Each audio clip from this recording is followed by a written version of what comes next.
Luno, the fastest, easiest way to buy Bitcoin. If you're just getting into crypto, it's the perfect place to start.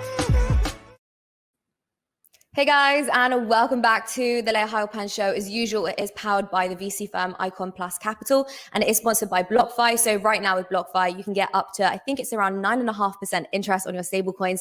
So pretty great. I actually do use them. I really enjoy using them. And if you want to sign up, there's a link in the description and in the comment section.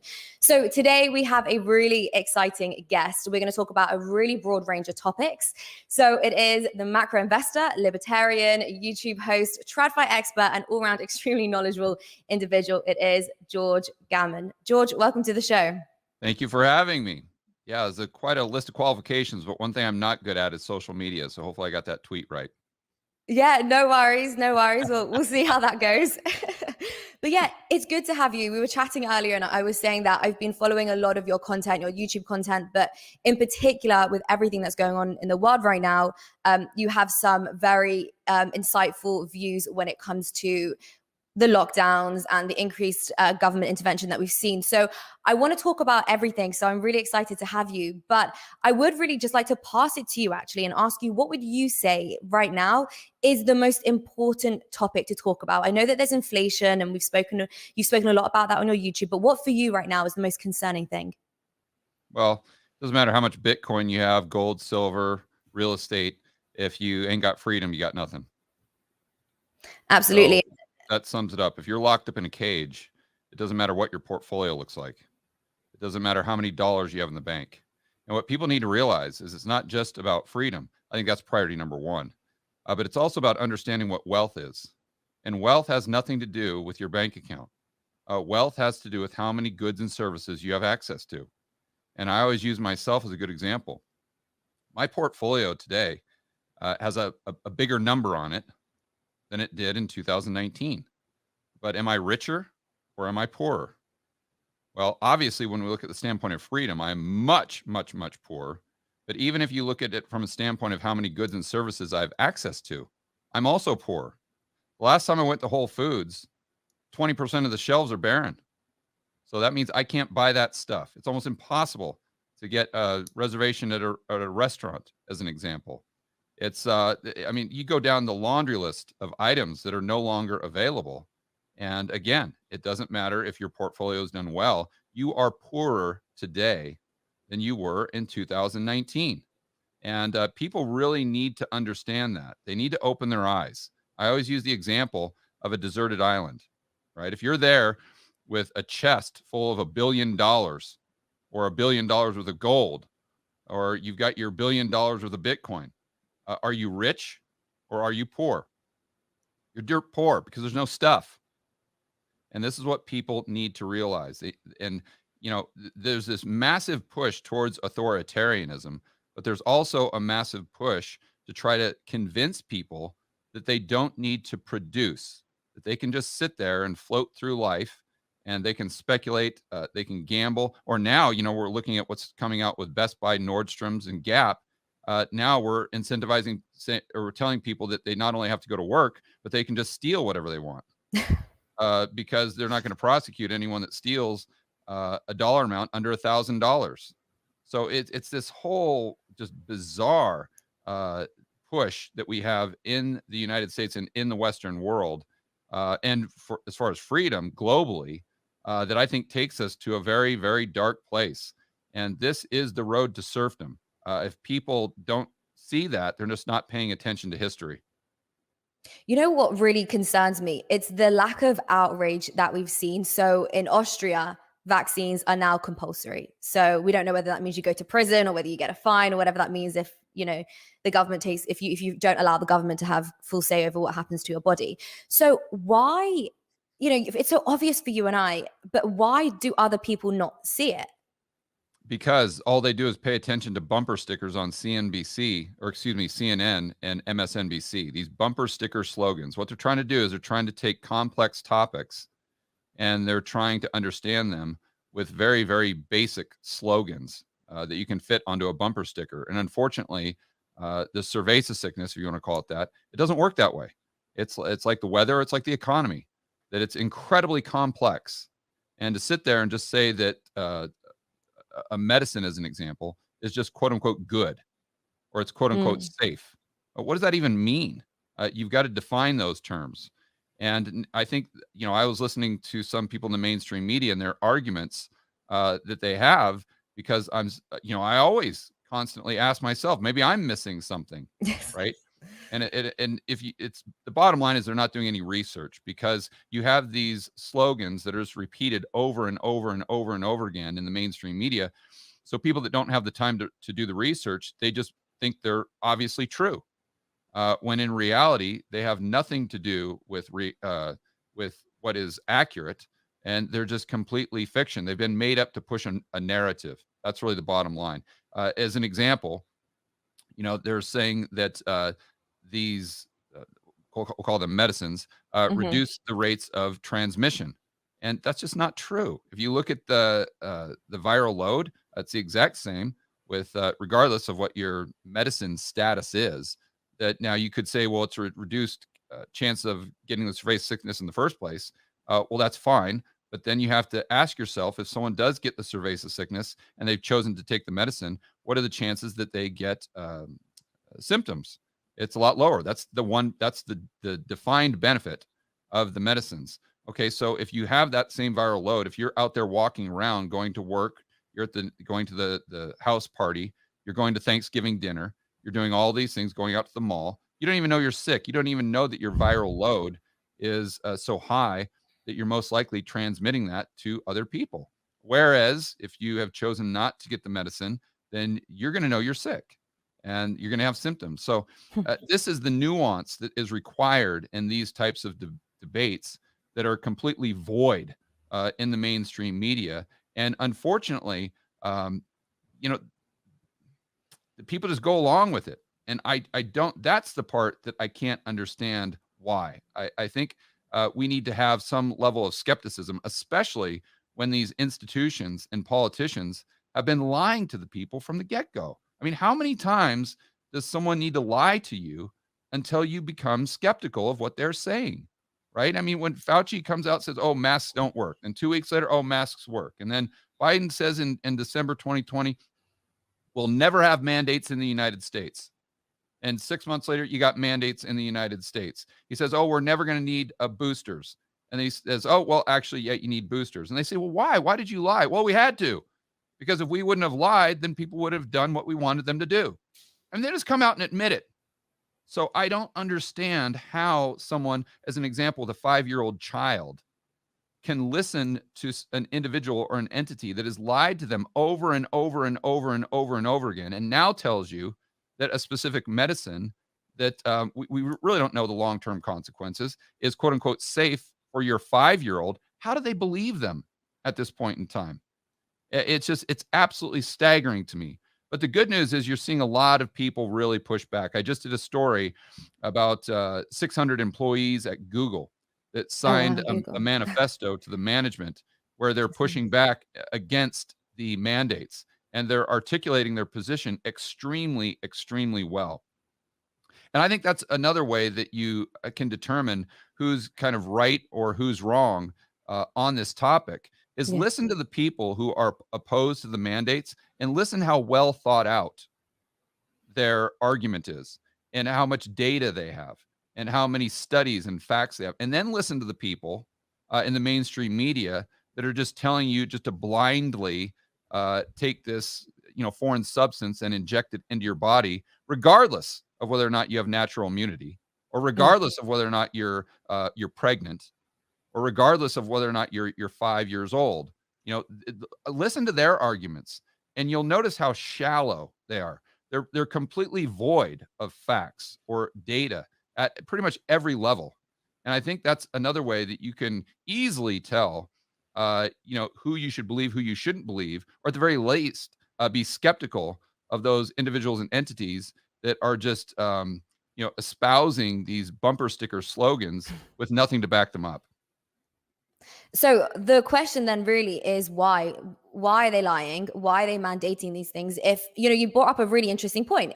If you've had the medicine, I like the use of that word, smart, if you've had the medicine, and you're going about your day, you can still pass it on, but obviously you'd have lower symptoms, and so that could be dangerous. But if you haven't had the medicine, then you would feel sick and you stay at home and you wouldn't pass it on. That's really interesting. That's a great piece of nuance there that we're not talking about. So why is that happening? Now you have to also have had the medicine to enter the United States, the land of the free, not so free. So it's getting worse. Like, this freedom is they're really clamping down on it.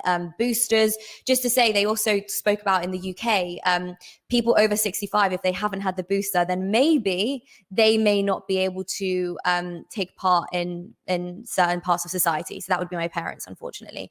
So why? It's absurd. Because they're trying to condition you. See, it goes back to the psychological study that I reference a lot in my videos. It's called the foot through the front door theory.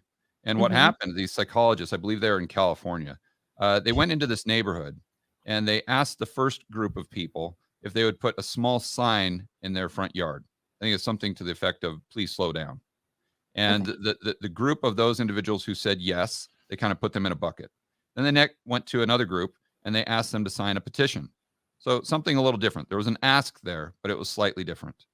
And then they went to a third group and they didn't ask them to do anything for the first round. Okay. Then they went back to those three groups and they said, okay, now what we'd like you to do is put this giant sign in your front yard saying pretty much the same thing. So the group that they didn't ask anything of to begin with, less than 20% said yes to the big sign. Yeah. The group that had something they agreed to do but was slightly different, that was the petition. Their rate of acceptance for the big sign was about 55%. With the group that agreed to the small sign, over 75% of those people agreed to a big sign. See, so what this tells us is that just the way we're hardwired as human beings, when you get us to agree to something small, the probability of us agreeing to something bigger and bigger and bigger in the future increases. So you start off with, well, we'd like you to wear these masks. Okay, we'll do that. Yeah. Oh, actually, you know what? We'd like you to lock yourself in a cage. And oh, yeah, thanks for doing that. But actually, we want you to shut down your small business. And oh, actually, you know, now we need you to wear 5 masks. And oh, yeah, thanks for doing that. But now we need you to inject this foreign substance into your body. And oh, yeah, you did that. But now we need you to do it to your kids as well. And you see, my point there is that this is a way to condition you, to get you to agree to things that you never, ever would have agreed on or agreed to do back in 2019. But the problem here, and especially for the do-gooders who want to stick up for this mandate, the people who truly do believe that it's still about health, the problem there is that once the cerveza sickness is in the rearview mirror, assuming we get to that point, the power and the control that you give to the government is not going to go away. They're not going to give it back to you. That freedom and liberty they take away, you're not getting it back. You see, but even if this conditioning process was unintentional, it still sets society up to be controlled to a greater degree than they were before. And that is the real problem here. When you're doing a thorough cost benefit analysis, as far as these mandates, these policies, the lockdowns, the mask mandates, the medicine mandates, you know, just list whatever policy you want to throw out there. When you're doing a thorough cost benefit analysis, you not only have to determine what the dangers of the cerveza sickness are, you also have to determine what the benefits of the medicine is. And people who do a cost benefit, very few do, but the people who do a cost benefit analysis, at least they do those things. But what they completely omit, which is the most important thing, is how dangerous is the government that you're ceding that power and control to. How dangerous are they? How big is that government? And what is the probability that they use that power and authority against you and your kids and your grandkids decades into the future? You know, one of the Supreme Court decisions that I reference a lot in my videos, and people who are pro-mandate, they always bring this up as though it somehow backs their position. And this was the Supreme Court case or decision in 1905, Jacobson versus Massachusetts.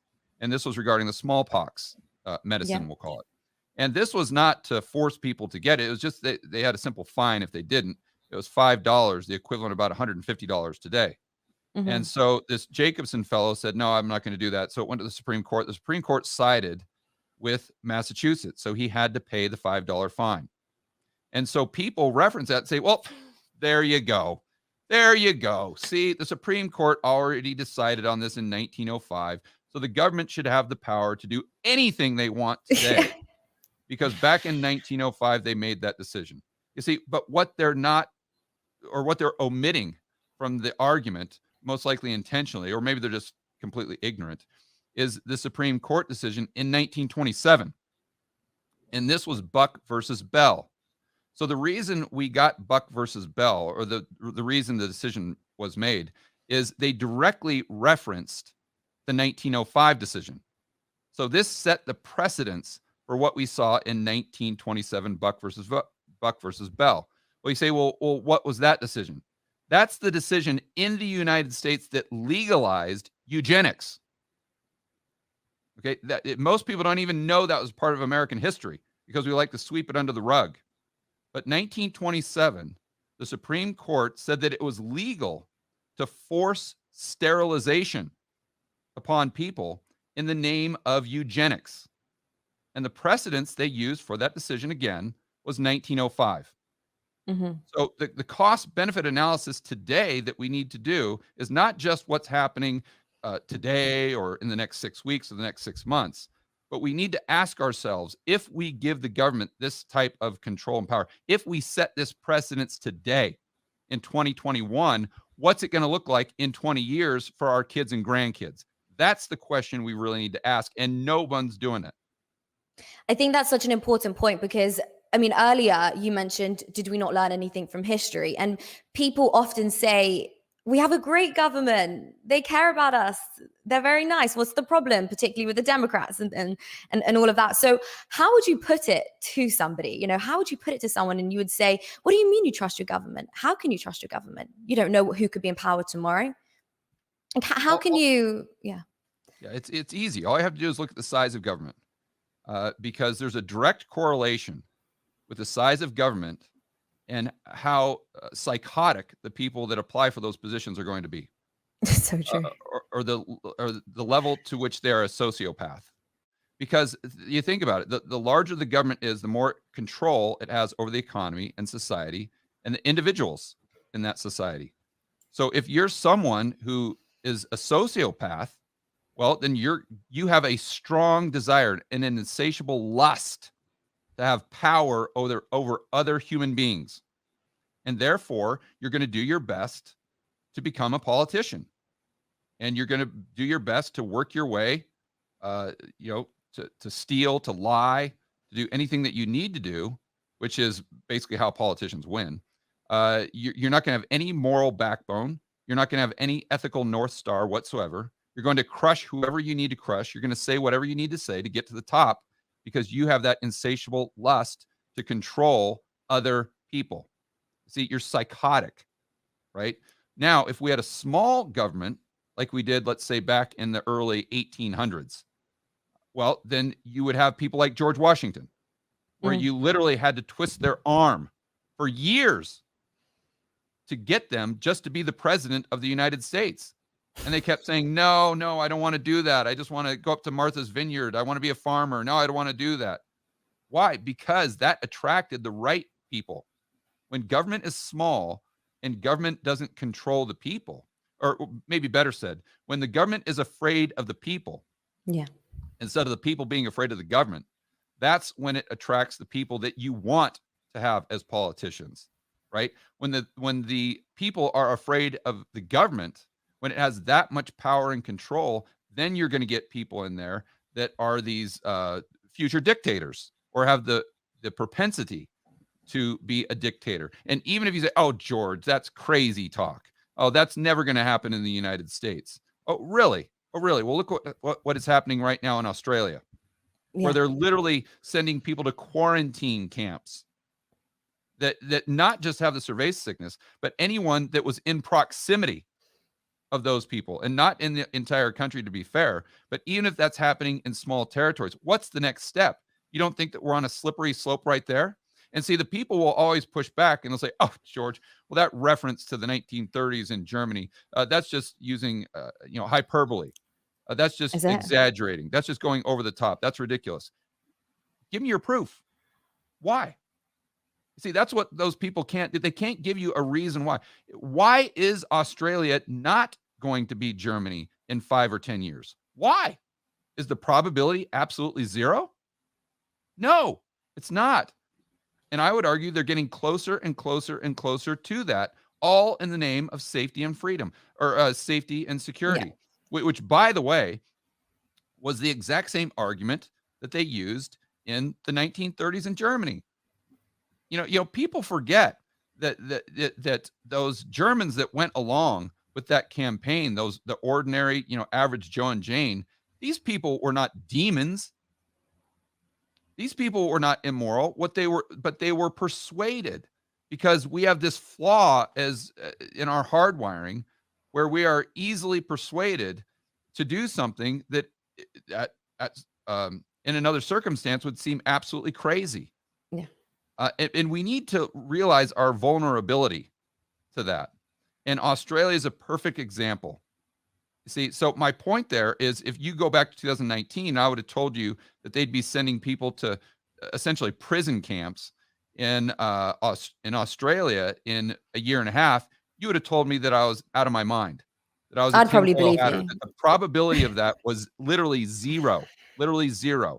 So if we're seeing that today, well, then why can we not see something more extreme in 5 years? And why could we not see something that looks like Germany in 10 years? Are the Australians somehow immune to it? Are they immune to those same forces of persuasion that took over the German public? I don't think so. So how far do you think this is going to go? Well, I think there's some reason to be optimistic there. Okay. Because I go around the country. I do a lot of public speaking, and I just did an RV tour throughout Texas and in Tucson, Arizona, and I'm meeting people face to face. And I believe that the people out there that value the sovereignty of the individual, that see this push towards authoritarianism, and are extremely concerned, and they want nothing to do with it because they have studied history. I believe that they're the silent majority. And that makes me not only optimistic, but that puts a lot of wind in my sails whenever I'm having a bad day, or whenever I'm, trying to find the motivation to do 6 or 7 videos on the topic, Monday through Friday on the Rebel Capitalist channel. I'm a big fan of the Second Amendment. Yeah. Which is, people's rights to own firearms.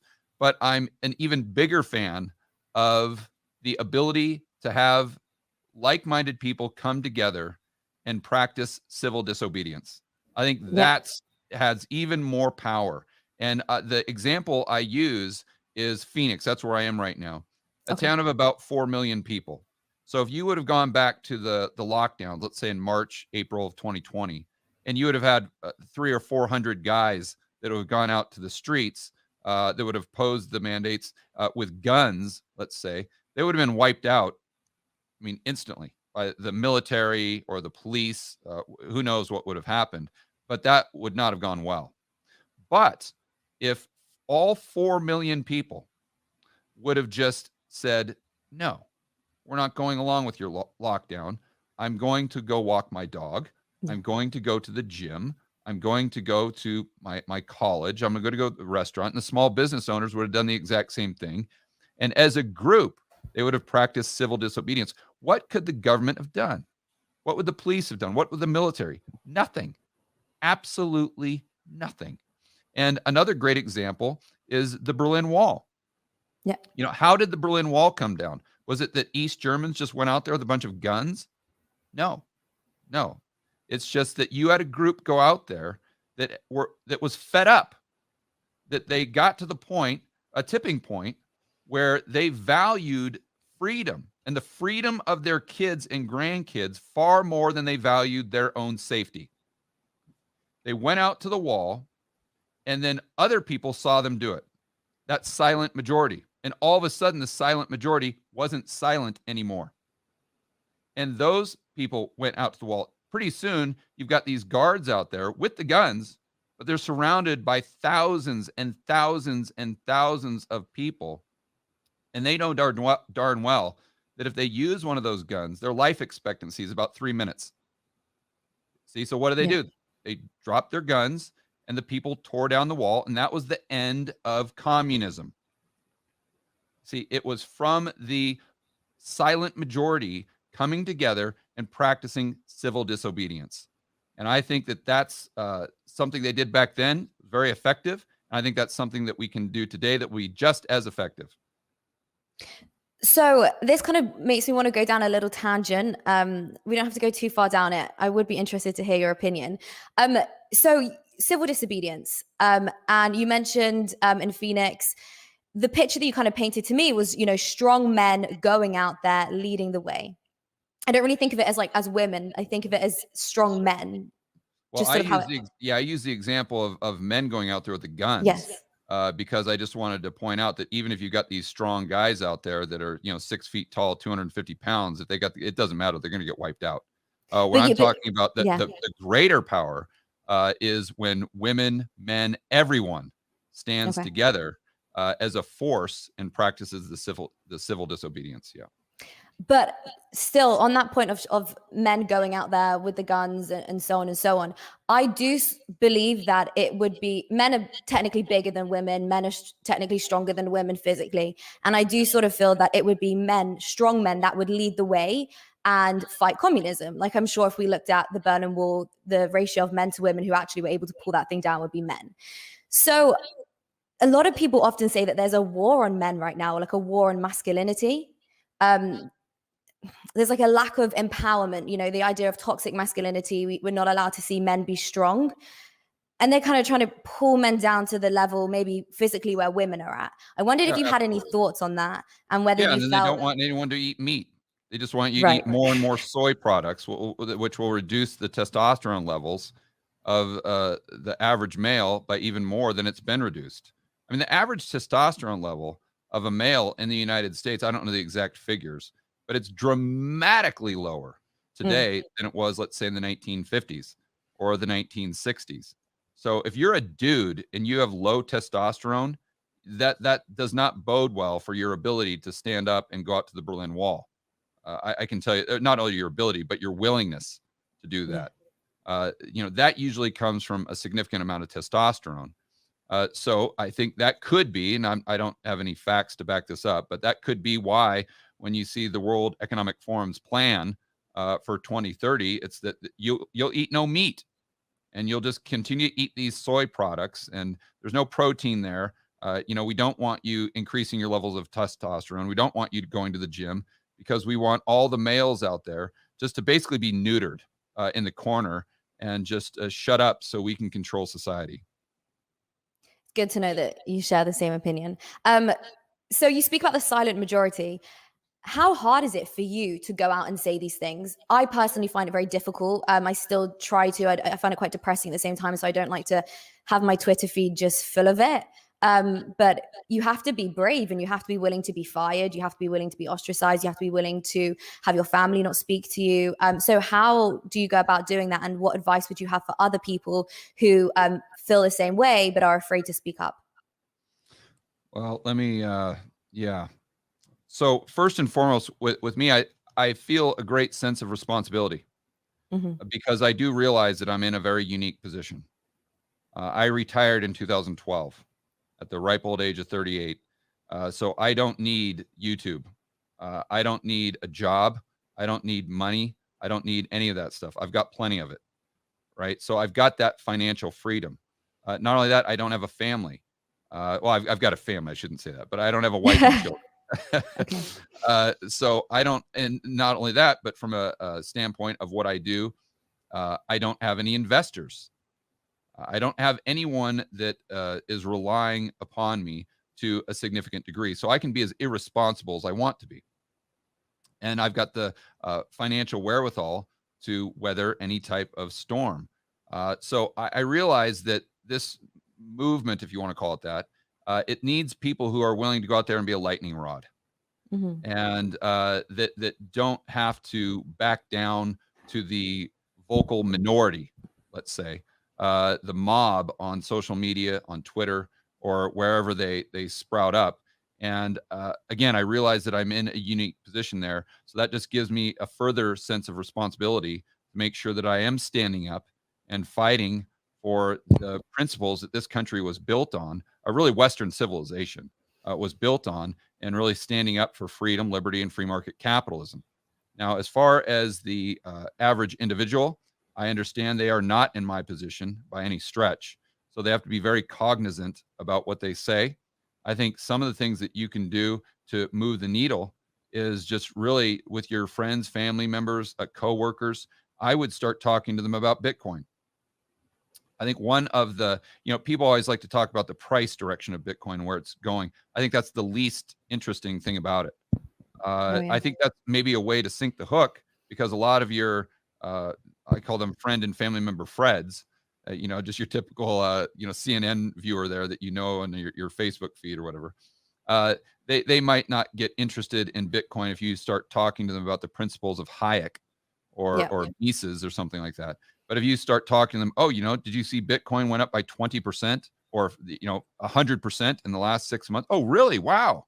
Oh man, my pension fund might not be there in the future. What is this Bitcoin thing? I've heard about it. Let me know more. I want to understand more. So then you introduce them to Bitcoin. But then what hopefully they'll do is they'll start to understand the principles of sound money. I think that's what makes Bitcoin very interesting. It's the philosophy behind it. And then once they are introduced to the concept of sound money, then they'll most likely get into Austrian economics. And then from there, it's going to lead them straight into the value of the individual sovereignty, freedom, and liberty. And so I think that's a very indirect way that people can really affect change in their local community. But I would argue the same thing about gold. Maybe that's a conversation that you can have with some of your buddies at the bar, or some of your, girlfriends when you guys are out, is just talking about precious metals, because I think that's another way that they'll go down that rabbit hole, if you will, and come to the same conclusions, because it takes them and it introduces them to the value of those sound money principles that we were talking about earlier. And then they stumble across the freedom and liberty movement, maybe libertarians like Ron Paul or Tom Woods, Bob Murphy, etc. And then lastly, that's another thing that I do is maybe just at an appropriate time, send them a video of Ron Paul. And I love Ron Paul for a lot of reasons, but one of the great things about him is he's very. It's tough to hate Ron Paul. And even if you're someone that's way on the left, your typical Bernie Sanders or AOC type, or someone that watches CNN constantly, it's tough to get mad at Ron Paul and say, "Oh, I hate that guy. He's just he's a crazy alt-right racist or misogynist or something like that." And so if you send them some videos of Ron Paul talking about the values of freedom and liberty, maybe not some of the hot button issues that we've been talking about on this video, but maybe some more, benign topics, just kind of zooming out and looking at society and the principles and why we should value freedom over safety. And then again, let them kind of digest that information, and hopefully they'll consume more. And 3 or 4 months later, you'll talk to them and they'll say, you know what? I really appreciate you sending me those videos. And in addition to the Ron Paul videos, I just recently read The Road to Serfdom by Hayek. And, I want to talk to you about this. I think that's the best thing that the average person can do. Yeah, I definitely agree with you that the philosophy behind Bitcoin, for me personally, is the most exciting thing. The fact that it does empower personal responsibility, individual freedoms, and so on. So how did you first come across Bitcoin? Because obviously I know you come from the traditional financial world. So how did you come across Bitcoin? Well, I don't know if I came from the traditional financial world. I've never taken a finance class in my life. I've never taken an econ class. I almost flunked out of high school. So I was just But you completely. focus more on, on the traditional side of things. I mean, like you said, you retired at 38, right? So that was obviously before Bitcoin, or Yeah, but not? that wasn't through investing. That was by Oh, okay. producing more than I consume. Let's point that out. I was producing. That's Okay. something I'm very, very proud of, by the way. I didn't get that. I didn't get to a point of being able to retire financially by buying a house that went up 10 times in price, or by my But you stock need to portfolio know, tripling but and you need to doubling. understand money, but you need to be able to understand money and understand finance and how the world works in order to retire at 38, right? No, I No? disagree. Tell No, me. Tell because I me. was an entrepreneur. I created stuff that people valued more than the money in their pocket. And But so I was okay. I contributed quite heavily to what I would argue is the wealth of our society, because I was producing goods and services. I was producing far more than I consumed. And when I retired, I didn't know what the Fed was. I didn't know what the yield curve was. I Oh, didn't okay, know fair enough. really anything. I didn't know how dollars were created. I mean, I was completely oblivious to finance, but I knew how to make money. I was a very good entrepreneur. And I think, ironically enough, what the attributes that make a good entrepreneur are pretty much the antithesis of what makes a good investor. They're polar opposites. So when I got into the world of investing in 2012, because I needed to invest my own money, or I wanted to, I really had to kind of retrain my brain to think in a much, much, much different way. But to answer your basic question there, when was I introduced to Bitcoin? Boy, it's probably in, I'd say, 2014, maybe 15. Right around that time, I was spending a lot of time in South America. So that's when I first started looking into it. And that's what I did, is I looked at the principles behind it. And that's what always fascinated me the most, is how we could possibly have sound money and what that would do to the overall economy if we had a money that allowed free market capitalism to produce deflation naturally. I think what just blew my mind was the fact that you said that you, before Bitcoin, you retired before you even knew how money worked. I did not realize that in the slightest from your videos, and from everything. So that takes me on another rabbit hole in terms of financial literacy, because I'm always banging on about how important that is. But I guess it's not just the lack of financial literacy, which we need to improve on, but it's also just that entrepreneurial mindset, and how to build. So how did you learn how to build then and create something or be an entrepreneur? Is that something which came natural? Yeah. Yeah, it did. If I, for whatever reason, I never set out to be an entrepreneur. I wasn't one of those kids that said, "Oh, I'm going to be an entrepreneur." I Okay. played sports. I played ice hockey when I was a kid. I played football. I played basketball. I played golf. I played pretty much every sport that you could possibly play. So I was very, very competitive. Um, but I never thought, well, I'm just going to have my own business. I was never one of those people, like a Gary Vaynerchuk or something like that. Mm-hmm. It's just when I got what was I, maybe 26, 27 or something like that, I started a t-shirt business, just simply because the fact that all my buddies were borrowing my t-shirts. And so I'm like, well, if they like my t-shirts, maybe I should just make some and sell them. Maybe I could make a little bit of money. And this was right around the time that the dot-com boom. This would have been like 98 or something like that. And so I'm like, well, maybe I can start this website thing. So I started to do that. That business went south. I lost a ton of money with that, of course. Yeah. But that was kind of my entry point. And from there, I did some other jobs and worked for other people, and I did some consulting. But then I kept going back to starting my own business, and that's what kind of just always felt natural to me, and that's what really fit my skill set. For better or worse, I am the worst employee you could ever have. Yeah. For I better. yeah, I obviously I'm not a big fan of authority, and I'm very independent, and I can be slightly argumentative if I feel These as are though great traits. if I feel as though you're wrong. But I am good at things like problem solving. I'm very good at managing people. I like to lead from the front of the pack, and I've always been that way since I was a little kid. And so these attributes that you really need as an entrepreneur, I think I had those in spades. It's just something that I was very fortunate to be brought up that way, or kind of be hardwired that way genetically. And so I always kind of fell back on that, and I was very good at it. Now, there are a lot of things that helped me along the way, of course, with mentors. And one of the Yeah. things that really helped me the most was reading Beat the Dealer by Ed Thorpe. And it's a book that I have up Okay. on my bookcase back here. But that's I was introduced to that book way back in probably 2000 or 2001, maybe 2002. And I read the Market Wizards books. And I noticed that when I was reading the original, the one with Jim Rogers, uh, a lot of the guys had their start in blackjack.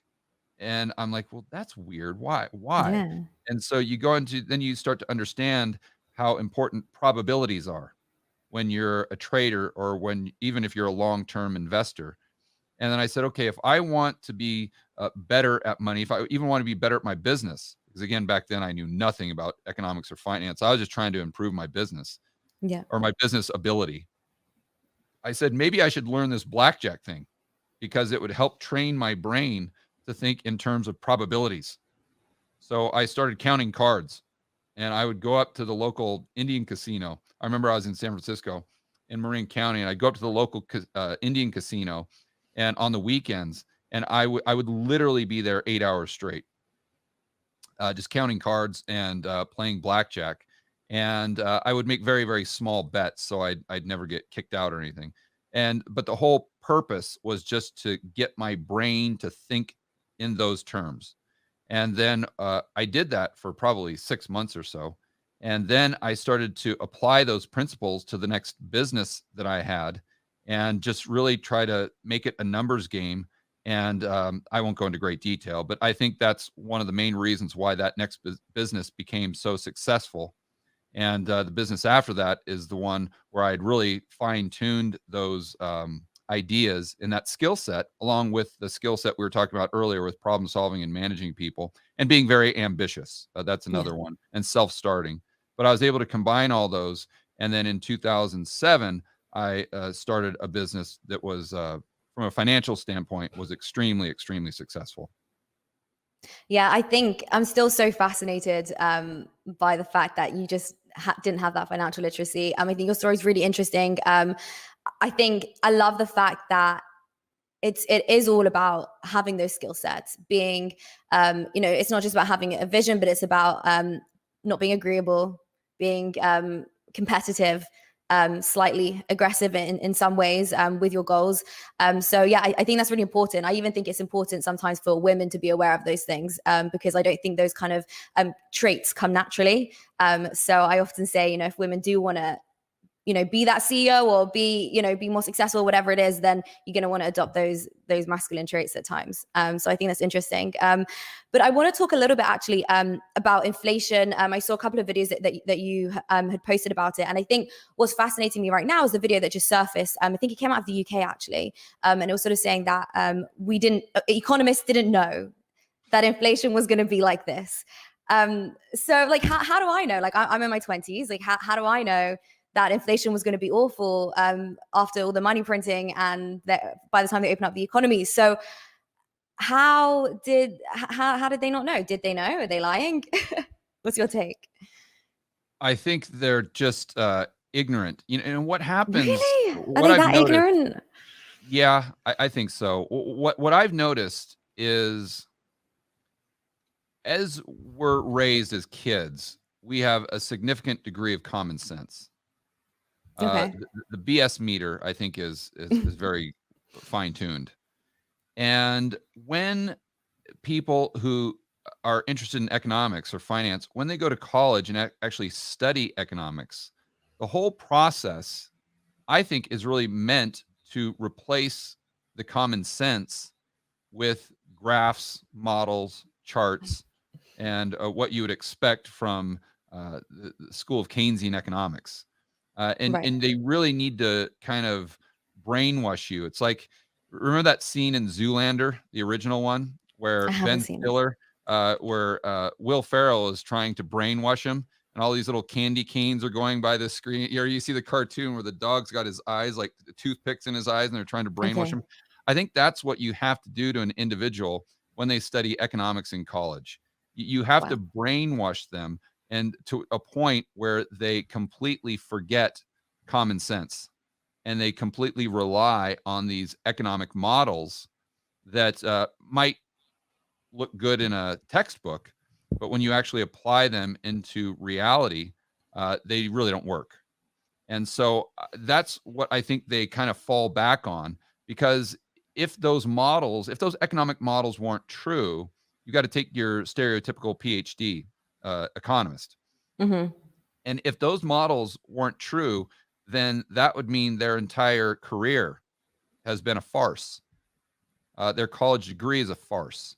Yep. Pretty much everything they've done in their life. Now you're dealing with some extreme cognitive dissonance. I think that those individuals would rather rationalize why their models are not working, as opposed to actually have an honest discussion with themselves as to the accuracy of those models. So this perpetuates more and more and more of these predictions, let's say, where to the person just using common sense, they Mm. come to the conclusion that how could you not know that? Yeah. You've got the supply of stuff decreasing substantially because you're locking everyone in a cage. And then what you're doing is you're giving these people trillions of dollars. I use a chart often in my videos, and I'm not sure about the UK, but here in the United States, they have a Fred chart, kind of Okay. breaks down M2 money supply. And this Fred chart shows the dollars, the amount of dollars that are in checking accounts of American households in aggregate total. All right. So basically, the amount of dollars that are in checking accounts for the average Joe and Jane. Going into 2020, the number was right around 1.2 trillion. Today, it's $3.6 trillion, an increase of 2.4 trillion when your starting point is 1.2 trillion. So how can you expect, or how can you create that many currency units on the balance sheet of the average American and reduce the amount of goods and services produced and expect anything other than consumer price inflation? It kind of reminds me of that cognitive dissonance and being unwilling to accept where you've gone wrong, given if you built your whole life on something. Sort of reminds me of what we were talking about when we were speaking about lockdowns, and why people are so blind to it. I think it's sometimes so hard to accept that everything that the foundation of society is built on is a lie or is inherently slightly corrupt. Well, that gets very deep, because you've got Yes. someone's worldview that believes we should have more government. That's their basic worldview. That's their religion. And then you've Yes. got the other group that maybe they believe that we should have smaller government, but those are kind of, or we should have more power in the private sector. And then the other group believes we should have more power in the public sector. Well, you can't have the public sector, or you can't come to the conclusion that the public sector is lying to you about mandates, if they're lying to you about the medicine, if they're lying to you about anything, you can't accept that, because if you accept that to be true, then it completely collapses your entire belief system. Yeah. Because if the government is lying to you about that, then what are they lying to you about in terms of welfare? What are they lying to you about in terms of, let's call it, racial or social justice? Right? Yes. What else are they lying to you about? And then you start going down that rabbit hole and you come to the conclusion that, wait a minute, I was wrong. We don't need bigger government. We need smaller government. And I think they're just really avoiding going down that rabbit hole, because they would rather, ignorance is bliss. They would rather live their life in a state of ignorance and be able to sleep at night, just telling themselves that their belief system is correct morally, instead of taking the red pill, if you will, Yes, I'm going to and say that. discovering those uncomfortable truths. Yeah, I think it really, I know it's so cringy and stereotypical, but The Matrix, what a great film. Red Yeah, pill versus blue pill. It's, yeah. and actually the final one that is coming out, I think in a few weeks actually. So what an iconic moment for it to be released. And I think it's Yeah. interesting on a lot of different levels. Remember when Neo took the red pill and he woke up in that Yes. capsule of gel because he was able to Yes. see reality, and all of the other human beings that were there trapped in that reality, and they thought that they were living just a normal life, but they didn't Yeah. realize that the machines had them in As this batteries. yeah, in this capsule of gel, just keeping them alive. And I would look at that in terms of what's happening right now in Australia. And I say this and people may say that's an extreme, but that my point is at a certain time, you have to ask yourself if being alive is the same thing as living. You see, those people in the capsule in the Matrix, they were alive, but they weren't living. And it's just like the people right now in Australia.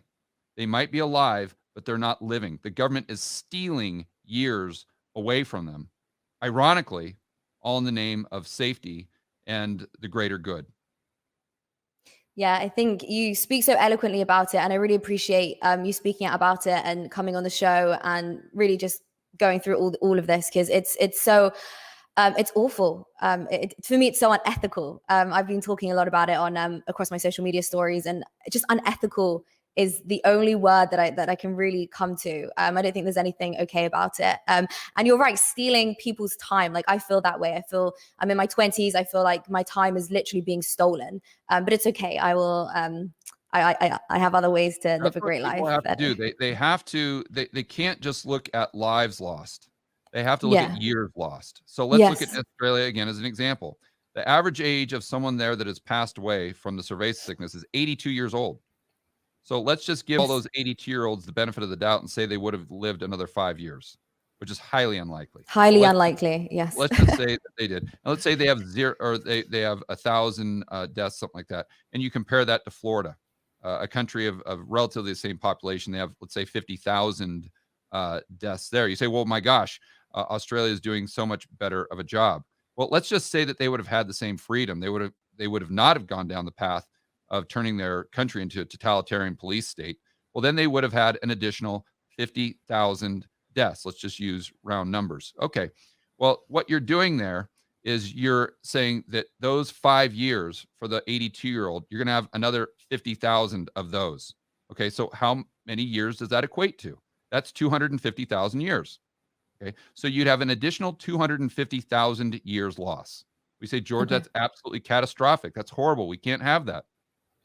Okay. But look at your alternatives, right? As Thomas Sowell teaches us well, there are no solutions. There are only trade-offs, right? So we've got that as our starting point. But what do you have to do to save those 250,000 years, by the way, from old people? Well, Yes. you have to lock everyone in a cage. You have to steal years away from the young people. So let's just say that there's a population of 25 million, and half of those people, 12.5, have been in lockdown for, or 12.5 million, have been in a lockdown for 1 year. Well, now what you've done is you've taken 12.5 million years away from your population, your young population, by the way, just to give 250,000 years to the population that's over 80 years old. You see, how does that make any sense at all? It doesn't whatsoever. So if you're truly concerned about saving years, which is basically saving lives, then you should completely abolish all of these lockdowns, and you should take a stance that Florida has taken and Texas has taken, among many other states, where you let people make their own decisions. Yeah, I think it's phenomenal when you put it like that. I'm actually in Florida right now and loving it. And it just blows my mind because the UK is potentially looking at going into another lockdown. Europe, of course, if we've spoken about. And I think actually what's the creepiest thing is, and I was thinking about this the other day, everybody's out here and they're smiling. Everybody's happy. There's no masks. There's no social distance. And everyone is just happy. And then I'm thinking about everything that's going on in Europe. And I'm like, then is that even necessary? Like, how can we survive and be okay here? Yet where I'm from in Europe, it's getting worse and the riots are starting, the fires are starting. You know, and when you weigh those things up, and really the science technically should be the same everywhere. The science should be the same everywhere. The medicine is the same. The disease is the same. And yet totally different responses. It's really heartbreaking, you know, but that's because one group of people are actually living and the yes. other group of people are just alive. Exactly. But George, I want to thank you so much. I really do appreciate you coming on and going through all of this with us. Do you have any last words? What are you working on right now? Where can people follow you? Tell us your Twitter and your YouTube. Yeah, they can just Google George Gammon. It's just typical spelling of George. Last name is Gammon. I'm probably too many things will pop up for my own good there. We got Twitter, all the social media, and all the YouTube channels. Yeah, guys, go follow George. And I think we just need to have more of these conversations. And hopefully we can, I don't like to use this expression, but wake more people up. George, thank you so much for coming on. Thank you everyone for watching, and we'll see you all next week. Bye-bye.